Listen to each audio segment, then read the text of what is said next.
하고 제가 얘기했는데 요새는 참 무사하십니까? 살아있습니까? 이런 인사를 하고 살아야 정말 그런 시대가 아닌가 생각이 됩니다. 그런 설교와 비슷한 말씀에 우리 들어서 많이 하는 겁니다. 그래서 진짜로 예측할 수 없다. 그런 세상 가운데 살고 있어요. 신문이나 뉴스를 봐도 뭐 하루하루 바뀌는 게 너무 빠르고 상상할 수 없는 일이 지금 계속 우리 앞에 일어나고 있고. 그런데 거기에 우리가 이런 단어를 쓰면 미안하지만 속수무책이야. 그냥 끌려가는 거야. 뭘 할 수 있는 힘이 없어. 무슨 일이 터져도 그냥 방관하고 보고 있어. 또 말도 못해. 정말 끔찍하게 뉴스에서 우리는 사람이 총에 맞아 죽는 것을 그냥 보고 있어. 그 가운데 아무것도 못하고 있어. 잡혀가고 경제는 점점 나빠지고 지진이나 날씨 변화 가운데서도 아무것도 할 방법이 없는 이 현실 가운데서 과연 교회는 뭘 해야 되나? 성도라 불리우는 우리는 어떻게 살아야 하는가? 이걸 고민하지 않을 수 없다. 교회가 여러분의 마지막 피난처가 되기를 주의 이름으로 축원합니다. 우리는 여기에 대한 답을 가지고 있어요. 그럼 우리 인생의 답을 어디서 찾습니까? 성경. 우리에게 성경이 있으면 감사하시기 바랍니다.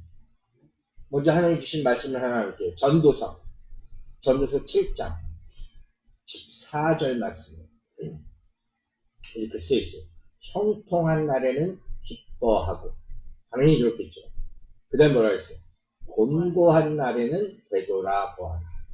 하나님 말씀 참 놀라워요. 그죠? 형통한 날에는 감사하고 기뻐하고 곤고한 날에는 어떻게 하라고요? 내 인생을 되돌아보라는 거예요. 근데 그 다음에 또 뭐라 했어요? 이 두 가지를 하나님이 병행하게 하사 나 하나님을 만드신 일이다. 형통함도 곤고함도 나 하나님의 손에 있다. 그래서 사람이 그의 장래일을 능히 헤아려 알지 못하게 하십니다. 우리는 모른다. 한 치 앞도 벌 수 없다는 말을 하죠. 실제로 그래요. 그러나 그나마 우리에게 위안이 되는 것은 뭐예요? 내일 일은 난 몰라요. 그리고 이 와중에 우리는 찬양할 수 있음을 감사하십니다. 그럼 우리는 몰라도 내일 일은 난 몰라도 누구나 아세요? 하나님은 아십니다. 성경에는 답이 나와 있습니다. 그래서 요새 우리가 자주 보는 계시록 1장 서두부터 이렇게 말합니다. 1장 3절입니다. 이 예언의 말씀을 읽는 자와 듣는 자와 그 가운데 기록하는 것을 지키는 자는 뭐가 있어요? 복이 있을 것이다.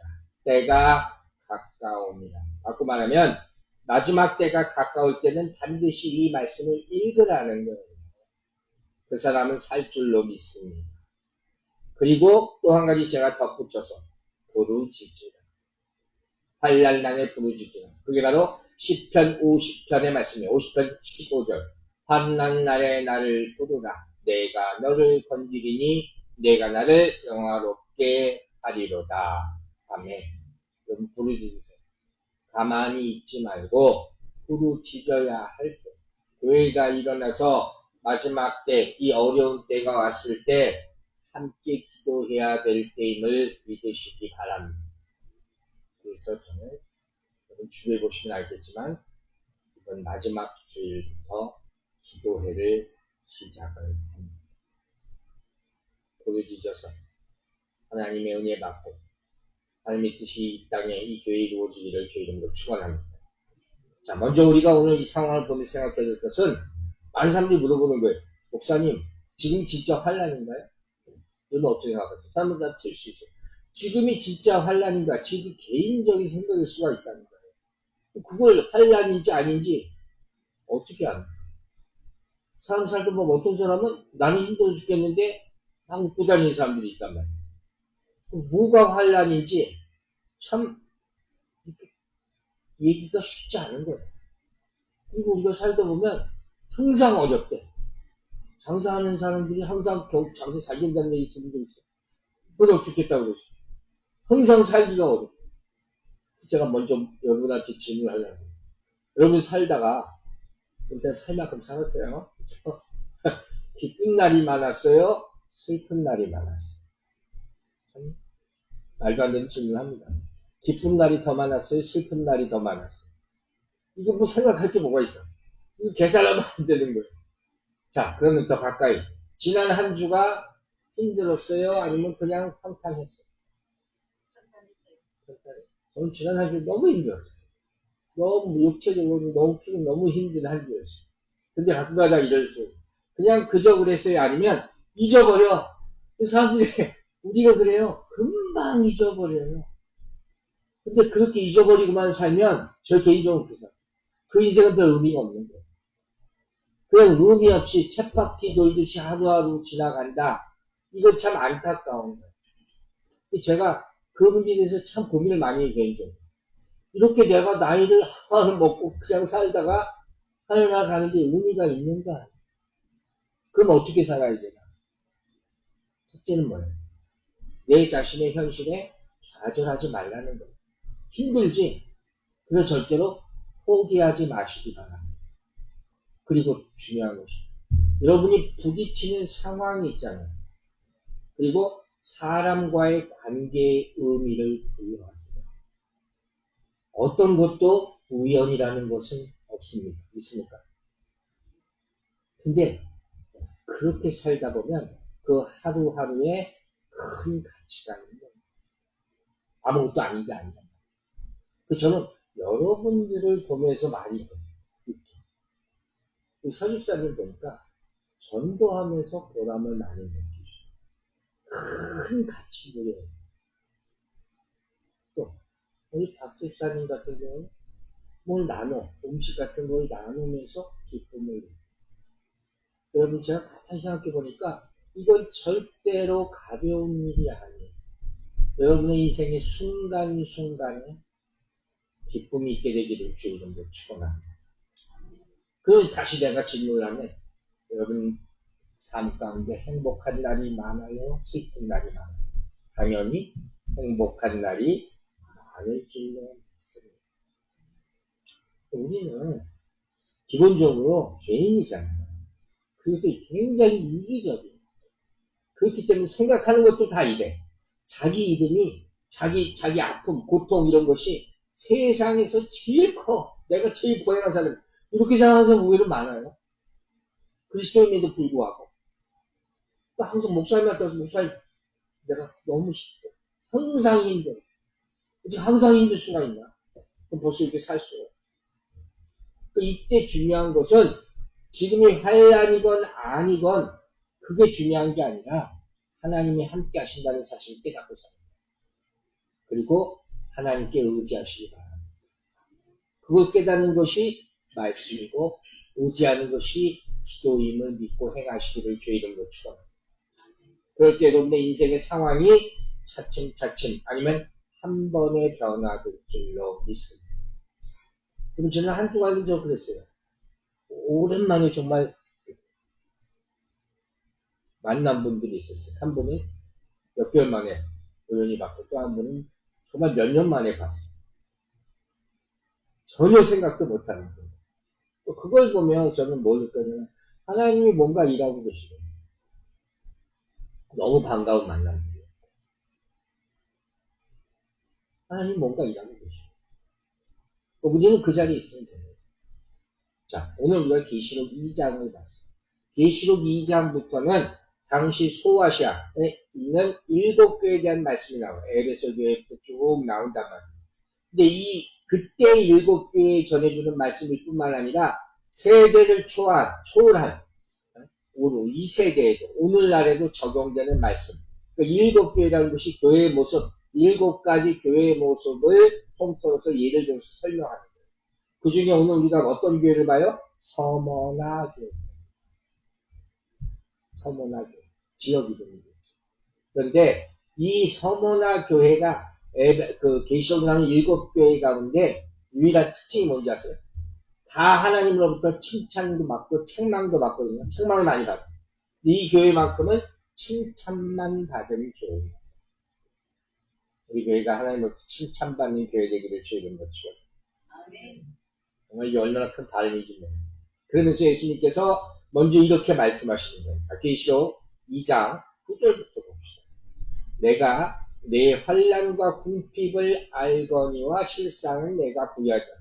내 환난과 궁핍이라는 것은 서머나 교회의 환난, 그러더라서 그 교인들의 환난과 궁핍, 그걸 안다 하는 말로 시작해요. 그러면 오늘 본문을 좀 생각을 해야 돼요. 왜 이렇게 처음부터 말씀하셨을까? 과연 무슨 환난을 얘기하는 것일까? 제가 뭐라 그랬어요? 이 서머나 교회는 유일하게 칭찬을 받은. 네, 칭찬을 받았는데 환난이 있었어요. 그럼 여러분 생각해 보세요. 이게 말이 앞뒤가 맞아요? 환난이 있어. 근데 칭찬받았어. 어떻게 칭찬을 받을 수 있어요? 이 환난을 극복한 사람은 칭찬을 받겠죠. 이걸 우리가 먼저 생각을 해야 된단 말이에요. 즉, 당신은 이 교회가 정말 핍박을 많이 받던 시대. 오늘날 우리가 받는 핍박하고는 상상도 못할 정도. 여기서 말하는 환난이라는 건 뭐냐면 전쟁이나 재난이나 질병이나 이런 환난이 아니에요. 교회가 겪는 환난. 그게 세 가지. 어마어마한 거. 첫째는 뭐냐면 예수 믿는다고 해서 끌려가서 매 맞고 죽어. 순교자가 1세부터 3세기까지 제일 많았다니까. 그게 첫 번째 환난이에요. 두 번째 환난은 재산을 다 몰수당해. 공동체에서 쫓겨나. 그런 상황이 빈번하게 일어나요. 신앙생활 못하는 거예요. 공산주의 국가같이. 죽거나 쫓겨나거나 거지가 되거나. 세 번째는 결국 사회적 모든 지위를 박탈당하고 내뿐만 아니라 가족, 일가, 친척까지 다 고생을 하고 살아요. 근데 매장 당하는 거예요. 매장 당하는 거예요. 그게 하루 이틀이 아니라 100년, 200년을 계속 그렇게 사는 거예요. 그게 환난이라고 얘기하는 거예요. 근데 그런 환난 가운데서 서머나교회 교인들이 믿음을 지키고 있어요. 칭찬받을 만한 우리의 믿음이 이렇게 되길 바랍니다. 여러분 이건 정말 목사님께서 이런 얘기 나오면 그렇지만 불가능합니다. 그렇게 어려워요. 이런 핍박이면 다 배교한다고 성경에 나와요. 그런데 여기 반전이 있어요. 자, 이 환난이라는 단어, 이 말씀의 핵심이잖아요. 우리가 생각하는 이 환난과 하나님이 보시는, 하나님이 말씀하시는 환난은 다르다. 구절을, 굉장히 중요한 말씀이 구절이에요. 계속 보면 뒤에 뭐라 그랬어요? 실상은 내가 부요한 자라. 여러분 먼저 생각해 보세요. 환난과 궁핍이 있는데 부요하되 부자라는 게 리치라고 되어 있어요. 성경에서. 완전히 반대잖아. 어떻게 환난이 있고 궁핍이 있는데 부자라고 얘기하냔 말이에요. 환난과 궁핍은 이건 실제의 현실이에요. 근데 닥치는 현실, 그 당시 성도들이 당했던 그 현실이에요. 근데 또 다른 실상이 있대. 우리는 보지 못하는. 그게 뭐냐? 부자라는 거예요. 이 말은 또 다른 실상으로 보면 이 환난과 궁핍이 우리가 부요한 자라는 증명이 된다는 거예요. 이해가세요? 이걸 통과하면, 이걸 극복하면 우리가 하나님으로부터 네가 진짜 부요한 자라는 말씀을 듣게 된다는 거예요. 참 어려운 거예요. 근데 저는 순간적으로 처음에 딱 떠오르는 말씀이 우리가 잘 아는 로마서 5장 3절 4절 뭐예요? 함께 읽읍시다. 우리가 환난 중에도 즐거워하나니 이는 환난은 인내를, 인내는 연단을, 연단은 소망을 이루는 줄 알미로다. 아멘. 가장 유명한 말씀이 언제 하나님. 환난이 걸 닥쳤을 때 이 말씀이 꼭 떠오르기를 바랍니다. 이거 경험이 있어요. 여러분 경험하셨어요? 아마 이 정도 살았으면 어느 정도 경험을 했을 거예요. 어려움을 극복하고. 어려움을 극복하기 위해서는 가장 먼저 뭘 떠올려야 돼요? 맨 마지막에는 소망이 있어야 돼요. 소망을 잃어버리면 끝나는 거예요. 소망이란 뭐예요? 이 희망과 다르죠. 희망은 내가 어떻게 되고자 싶은 것. 그 희망이에요. 소망은 뭐예요? 하나님께 우리 인생을 맡기는 게 소망인지를 믿으신가? 그 사람이 이겨낼 수 있다는 거예요. 자, 보세요. 우리 9절에 첫 번째 말씀으로 다시 돌아가서 이 말씀을 해석하는 거예요. 자, 먼저 뭐라 그랬어요? 내가 내 환난과 궁핍을 알거니와. 그죠? 누가 아세요? 누가 하신다는 거예요? 주님이 하세요. 믿습니까? 이게 오늘 설교의 타이틀이고 주제예요. 그러면 예나 지금이나 고난받고 힘든 일을 당한 사람들에게 공통된 한 가지 소원이 있어요. 그게 뭔지 아세요? 누가 좀 내 진실을 알아줬어요. 이 인간의 바람이에요. 아무리 내가 가난하고 힘들어도 내가 정직하게 살았다는 건, 의롭게 살았다는 건, 아무리 힘들어도 그걸 좀 알아줬으면 좋겠다. 이것만 있어도 나는 살 수 있을 것 같아. 네? 이것 때문에 그렇게 사는 거니까. 이게 자존심일 수도 있고 자긍심일 수도 있고 그렇겠죠. 이것마저 없으면 절망이겠죠. 절망. 사는 의미가 없어져. 근데 이게 그나마 자신을 붙잡을 수 있는 그런 힘이 되는 거예요. 제가 아는 103세 계신 할아버지 한 분 있거든요. 제가 몇 번 가끔 얘기했어요. 그분이 어떻게 103살인데, 야, 아침에 나보다 대단합니다. 빵에다 뭘 다 넣고. 근데 그분이 어떻게 그렇게 사나 내가 가만히 봤어요. 이 양반이 발명가를 하던 분이에요. 지금도 자기 발명품을 팔아달라고 졸라 만나는 사람마다. 근데 가만히 보니까 젊었을 때는 고생 엄청 했었거든. 발명가니까 집안 돈이 얼마나 많이 썼겠어, 내가 보면. 근데 그 양반은 아직도 그 소망을 버리지 않았어. 물러가는 자동차. 자기가 만들었고. 근데 그분은 죄송 말씀이지만 그걸 포기하며 돌아가셨고. 소망이라는 게 있어요. 자, 그럼 여러분, 우리는 누가 알아줘? 여러분 누가 알아줬습니까? 하나님의 그래서 우리가 많이 짓는 사람이에요. 제가 보면 우리 서로 알아주게 되기를 바랍니다. 서로 위로하는 존재가 되기를 바랍니다. 제가 목회를 하다 보니까 이거 정말 많이 물론 하나님이 안아주시는 걸 그거 하나 지키고 살아왔죠. 근데 살다 보면 서로 믿어주는 사람이 있어요. 필요하지 뭐. 그래서 이런 말이에요. 인간이 당하는 고통 중에서 가장 무서운 게 배고픔이 아니라 수치심이다. 부끄러움 아니면 무시당하는. 이게 사실 제일 내가 당하기 싫어한다. 이게 맞는 말이에요. 사람 앞이나 하나님 앞에서 부끄럽다고 여기는 것이 있으면 그 인생이 어려운. 그 예가 창세기부터 나옵니다. 창세기 3장 9절과 10절. 여호와 하나님이 아담을 부르시며 그에게 이르시되 내가 어디 있느냐. 그죠? 아담이 벌써 죄를 졌거든. 이르시되 내가 동산에서 하나님의 소리를 듣고 내가 벗었으므로 두려워하며 숨었나이다. 아담이 누구로부터 도망쳤어요? 하나님으로부터 도망쳤다는 거예요. 이게 말이 안 되는 얘기를 하는 게 지금 하나님이 부르신 여러분 도망갈 거예요? 안 도망갈 거예요? 자신 있어요? 그러면 왜 도망갔을까? 왜 도망갔을 것 같아요? 죄를 졌습니다. 그때부터 뭐가 들어와? 수치심이 확 들어오는 거예요. 부끄러움이 들어오는 거예요. 그래서 반대가 뭐예요? 회개라는 거예요. 하나님으로 다시 돌아가. 그래서 여러분에게 자주 공유합니다. escape to God하는 하나님으로부터 도망치지 말고 하나님께로 도망가는 여러분 되시길 주옵소서.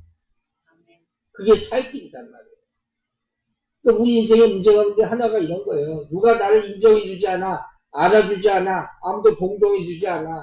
그 고통이 참 가슴 아픈. 그러니까 우리 오늘 스토리가 이게 깊은 얘기예요. 또 하나의 문제가 있어요. 자, 하나님이 나를 아신다. 믿습니까? 근데 이 사실로 기뻐하는 사람이 있는가 하면 그렇지 않은 사람도 있어요. 하나님이 나를 아신다는 사실이 내게 두려운 것일 수도 있다. 여러분 어때요? 주님이 여러분을 아십니다. 아멘입니까? 위로가 됩니까? 조금 더 갈게요. 여러분 속속들이 다 아십니까? 그것도 감사합니까? 조금 이상하면 안 되는 거예요. 어떤 사람에게는 주님이 아십니다 하면 마음이 힘들어질 수가 있다. 왜? 어떤 사람이 회개하지 않은 죄가 있는 사람, 그죠? 숨겨놓은 악이 있는 사람, 우리한테 다 있어. 그죠? 하나님이 위로가 되는 존재이기도 하지만 동시에 어떻게 해요? 두려운 존재가 될 수가 있는 그 죄로 말미암아 하나님으로부터 피하는 아담과 같은 우리잖아요. 이 사람은 온 세상 사람들이 다 자기를 서포트한다 할지라도 주님은 아십니다 할 때 마음이 괴로울 수 있다. 그래서 자유하지 못하는 거예요. 그래서 요한복음이 이렇게 얘기해요. 8장 30절에 진리가 알지니 진리가 너희를 자유롭게 하리라. 진리가 뭐예요? 예수 그리스도. 여러분 예수 그리스도가 진리 되어서 믿으실 때 사람을 두려워하지 않고 세상을 두려워하지 않게 될 줄로 믿으시기 바랍니다. 이때 신앙에 기쁨이 있는 거예요. 그래서 악한 세상에서 이겨낼 수 있는 거예요. 또 우리의 삶의 문제는 솔직히 삶의 문제는 아니죠. 주님보다 먼저 사람을 의식하는 거잖아요. 실제로. 교회 와서는 주여 하지만 사람을 더 많이 의식하고 살아요. 재밌는 예화를 제가 하나 드릴게요. 캐톨릭 교회 가면 캐톨릭 교회 특징 중에 하나가 제가 제일 많이 받아냈던 거 하는 중에 하나가 뭐였냐면 바로 고해성사라는 걸 해요. 이 사람들이. 고해성사 뭔지 아시죠? 자기가 지은 모든 비밀스러운 죄를 누구에게? 신부님께 가서 다 얘기해. 여러분이 나한테 얘기할 수 있어요? 어떤 사람인데 캐톨릭 교회를 한다니까 조그만 데 이게 만들어 놓고 거 가서 얘기를 한단 말이에요. 근데 페루에 오래전에 얘기. 페루에 있는 어떤 캐톨릭 교회가 있었는데 그 교회 교인들이 고해성사를 할 거 아니에요. 근데 그 여러 신부님이 있는데 그 중에 꼭 한 신부님한테만 가서 고해성사를 하잖아요. 왜 그랬어요? 이건 도저히 못 맞출 거야. 어떤 분은 그 신부님이 굉장히 잘생겼나 보다. 아니면 영역이 뭐 출중한가 보다. 그분한테만 가서 해, 다. 그러니까 다른 신부님들이 어떻게 됐어요? 질투를 하기 시작을 합니다. 그럴 수 있잖아요. 근데 알고 보니까 왜 교인들이 다 그 신부님들한테만 가서 고해성사했는지 아세요?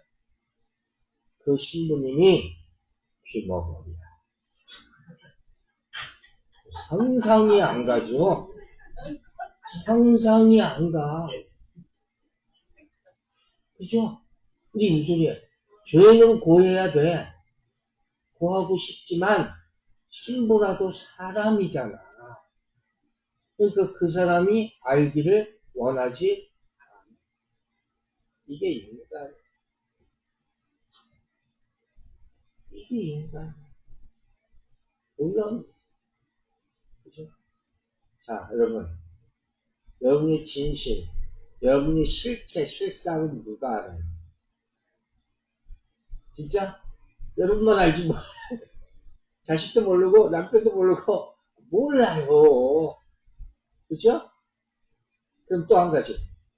누가 여러분의 진심을 말할 수 있는 사람, 통하는 사람, 있어요, 없어요?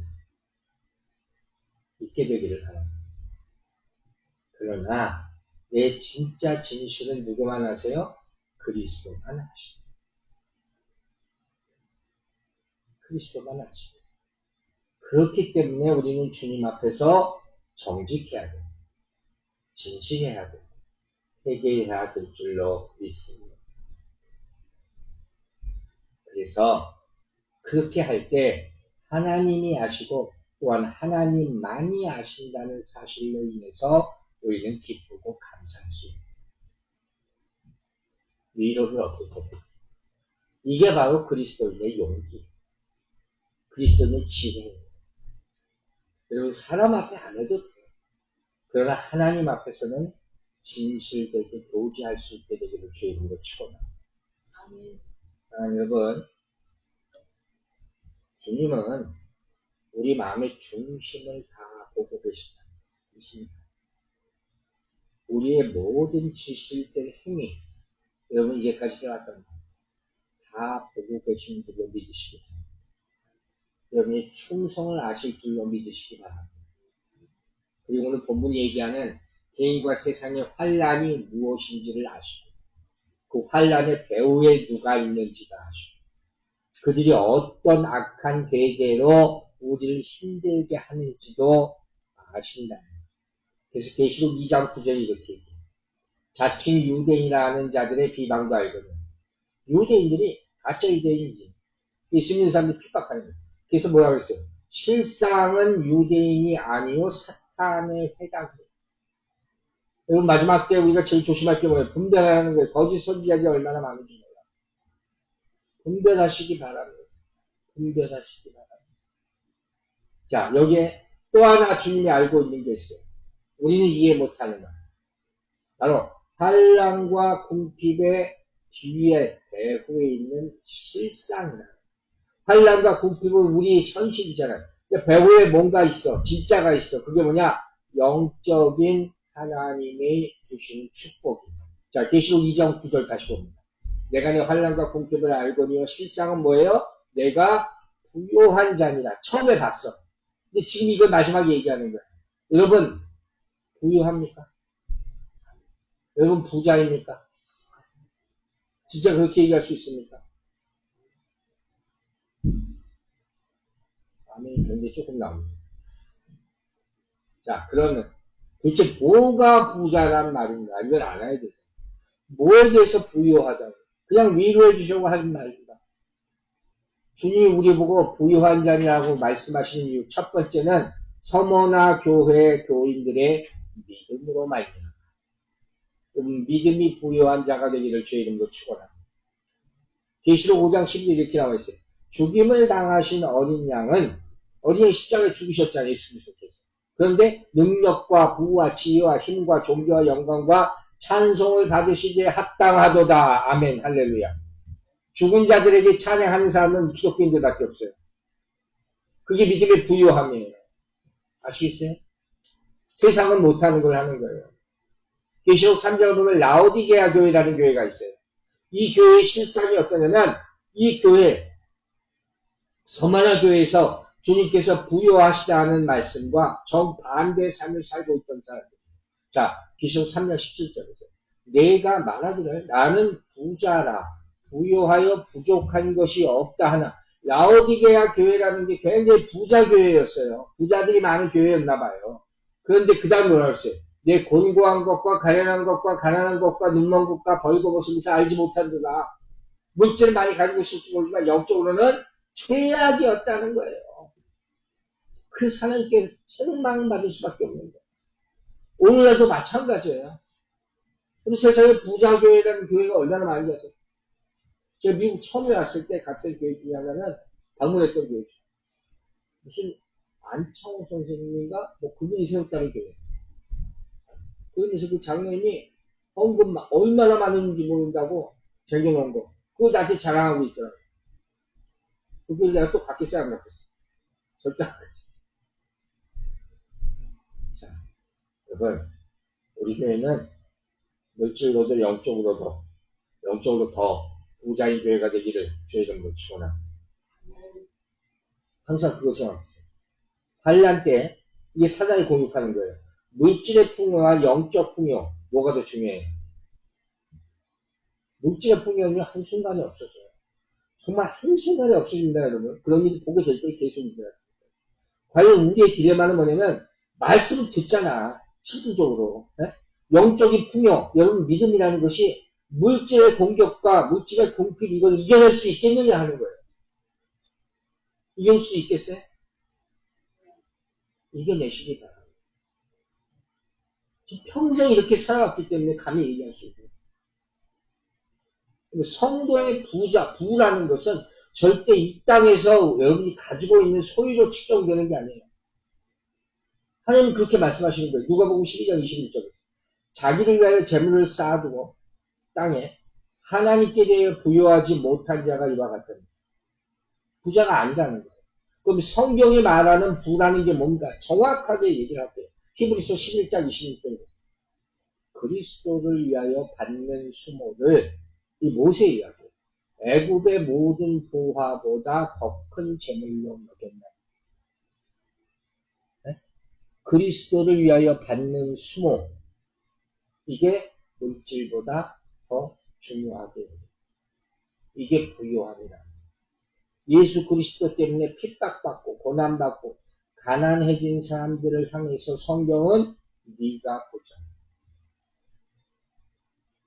이런 부자로 살아갈 수 있게 되기를 바랍니다. 왜? 이것밖에 안 남을 때가 있고 그 계시록이 보여줘요. 믿음이 금보다 귀함을 잊지 마시기 바랍니다. 여기 믿음이 축복이 약속되어 있음을 믿으시기 바랍니다. 두 번째, 내가 부유하다. 뭐가 부유하냐? 내가 아는 실상, 내가 보는 실상보다 주님이 보시는 실상이 더 정확하기 때문에 아멘입니까? 그렇기 때문에 그분이 나를 사랑한다는 것을 믿는다면 나는 부유합니다. 이해하십니까? 절대로 그 사랑을 놓지 말아야 돼요. 설교 마지막 부분에서 제 얘기를 잠시만 끝냈고요. 제가 미국에 30년이 되는 이제 어머니가 한국에서 계시다면 아직 안 돌아갔어요. 돌아가실 것 같아. 오래 못 사실 것 같아요. 근데 가끔 통화를 합니다. 그러면 저도 힘들 때가 많고 하니까 말을 잘 못 꺼내면서도 뭐 애들 얘기 다 하고 그래요. 그 어머님도 미안하다 하면서 근데 꼭 마지막에 뭐라고 전화를 끊으시는지 아세요? 하나님이 너를 참 사랑하시고 나도 알아. 하나님이 나를 그걸로 그 어머니가 미안함을 감추시는 것 같아. 그러니까 절대로 힘들어도 포기하지 말라. 뭐 이런 말씀인 것 같아. 아버님 돌아가시기 전에 유언같이 저에게 남겨주신 두 가지 말이 있어요. 하나는 기도 열심히 해라. 두 번째는 사건 목자 되지 말라. 그걸 지키기 위해서 애를 썼어. 사는 힘들지. 근데 오늘 설교 준비하면서 어머니가 하나님과 가시려고 얼마 앞두고 있다는 걸 느끼면서 저 그 생각이 나는 거예요. 이제 돌아보니까 그때는 좀 섭섭한 적이 많았거든. 하나님이 너를 사랑하신다는 대로 화가 끓는 거야. 근데 지금 돌아보니 그 말씀이 나에게 큰 일이야. 나를 지탱할 수 있는 힘이 되는 거야. 그게 부용하는 일로 믿으시기 바랍니다. 마지막으로 우리가 이제 생각해야 될 것은 이 실상에 대한 인식. 이게 우리를 괴롭히는 거예요. 눈에 보기에는 정말 힘들어. 그 사실이니까. 아니라고 할 수는 없는 거 아니에요. 그 가실이니까. 그러면 이 딜레마에 있을 때 우리가 실상을 똑바로 하나님이 말씀하신 부유함이 뭔가 그 시대에 믿음이 되기 위해서 가장 조심해야 될 것이 뭐냐. 아주 현실적이니. 악인의 형통을 부러워하지 말라. 왜? 인간은 비교하고. 거기에 가슴이 아픈 거예요. 저 사람 저 정도 해도 그냥 잘 쓰고 잘 살아. 그게 더 가슴 아픈 거예요. 자, 시편 보세요. 37편 보세요. 악을 행하는 자들 때문에 불평하지 말고 불의를 행하는 자들을 시기하지 말지. 실천할 수 있게 되기를 바랍니다. 비교하지 마세요. 구원은 절대적인 거예요. 하나님과 나의 1대1의 관계. 이렇게 받는 말씀 마칩니다. 주님 오늘 말씀하십니다. 내가 아노니. 여러분 하나님이 사랑하심을 믿으십니까? 하나님이 여러분의 공급자 되심을 잊지 마시기 바랍니다. 그리고 하나님은 고난을 극복하는 방법도 아십니다. 그게 십자가. 십자가로 승리하게 되기를 주의 이름으로 축원합니다. 기도하겠습니다. 하나님 아버지 감사합니다. 하나님은 아십니다. 어떤 상황도 아십니다. 나를 아시고 내 환난도 아시고 이 세상이 돌아가는 것도 정말도 아십니다. 창조주 하나님께서 모든 것을 아시는 믿사오니 그분에게 우리가 모든 것을 맡기고 의지하며 살아갈 때 우리를 살리시고 축복하시고 위로하시고 참된 복을 주시옵소서. 감사드리며 예수 그리스도 이름으로 기도했습니다. 아멘.